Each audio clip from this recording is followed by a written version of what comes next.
मेरा नाम ज़ीशान है और मैं भीरा सिटी का रिहायशी हूँ।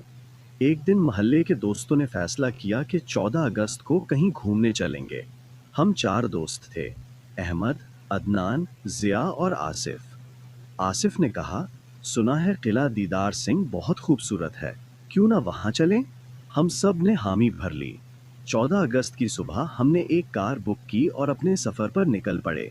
किला दीदार सिंह का सफ़र, दोपहर तक हम मंजिल पर पहुंच गए। आसिफ ने पहले ही कह दिया था कि खाना हम घर से ले चलेंगे और वहीं पका लेंगे। लिहाजा हम साथ खाने का सामान और कोल्ड ड्रिंक्स ले आए थे। गाड़ी पार्क करके ड्राइवर से कहा, हम शाम से पहले वापस आ जाएंगे, आप यहीं इंतज़ार करें। 14 अगस्त की वजह से रश बहुत ज़्यादा था।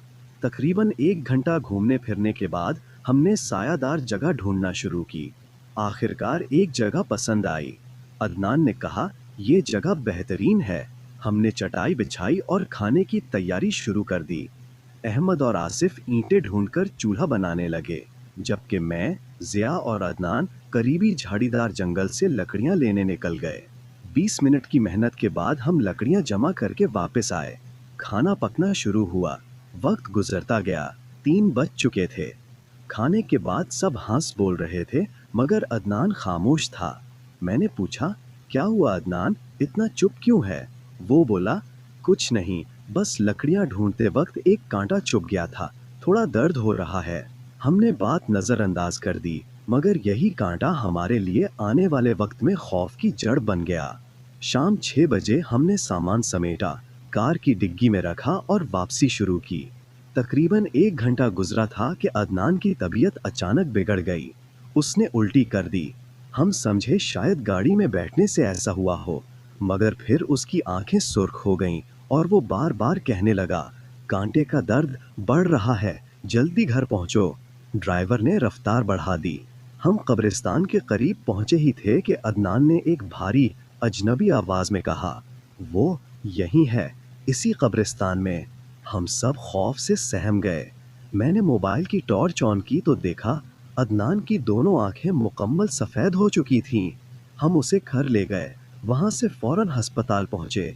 डॉक्टर ने इमरजेंसी में दाखिल किया और कहा कि रिपोर्ट सुबह आएगी। सुबह रिपोर्ट आई तो डॉक्टर ने कहा, कांटे में कोई जहरीला मादा नहीं था, फिर भी एहतियातन दवा दे दी गई है।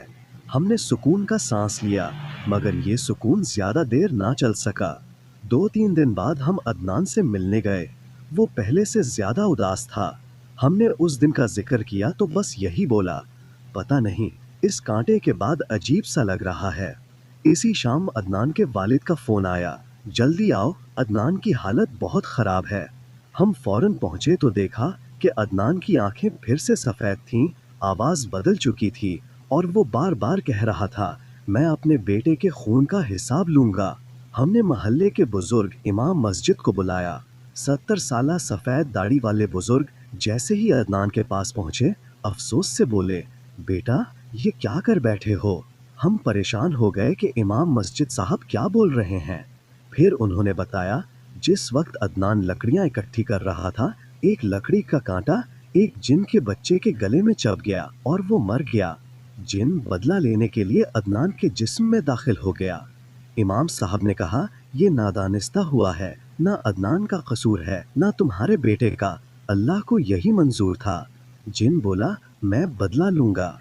इमाम साहब ने समझाया कि माफ़ कर देना बेहतर है, वरना दोनों तरफ नुकसान होगा। आखिरकार जिन मान गया, मगर शर्त रखी, मैं अदनान की जान छोड़ दूंगा, लेकिन मैं इसे एक निशानी देकर जाऊंगा जो इसे हमेशा याद रहेगी। इमाम साहब ने ये शर्त मंजूर कर ली। कुछ देर बाद अदनान बेहोश हो गया। 10 मिनट बाद होश आया तो आंखें नॉर्मल थीं, मगर दाएं हाथ की एक उंगली मफलूज हो चुकी थी। हमने पूरा वाकया उसे बताया। वो पहले खौफजदा हुआ, फिर अल्लाह का शुक्र अदा किया कि जान बच गई। इस दिन के बाद हम कभी ऐसी जगह खाना पकाने नहीं गए। अगर गए भी तो खाना घर से तैयार करके ले गए, ताकि कोई नया कांटा हमारी जिंदगी न बदल दे।